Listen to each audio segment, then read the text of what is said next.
খুলনায় গরিব, অসহায় ও ছিন্নমূল মানুষের মাঝে ইফতার ও মশারি বিতরণ করেছে সামাজিক সংগঠন ব্রাইট খুলনা। আজ ১৪ই মার্চ শনিবার ২৪ রমজান বিকেল ৫টায় শিববাড়ি ব্র্যাক ব্যাংকের সামনে ব্রাইট খুলনার অস্থায়ী কার্যালয়ে এই ইফতার ও মশারি বিতরণ কার্যক্রম অনুষ্ঠিত হয়। এ সময় উপস্থিত ছিলেন অসহায় মানুষের বন্ধু, বিশিষ্ট ব্যবসায়ী ও সমাজসেবক এবং ব্রাইট খুলনার সভাপতি লায়ন এম.এস. শিবলী।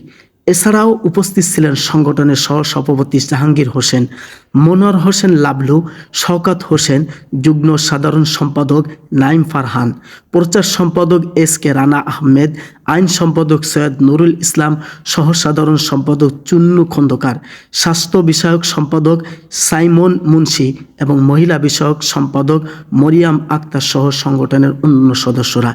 এ সময় লায়ন এম.এস. শিবলী বলেন, ব্রাইট খুলনা সব সময় অসহায় মানুষের কল্যাণে কাজ করে যাচ্ছে এবং ভবিষ্যতে এই কার্যক্রম অব্যাহত থাকবে।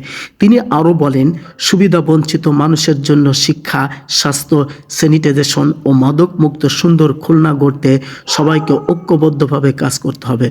সর্বশেষ খবর জানতে সাথে থাকুন দেশ বাংলা নিউজ।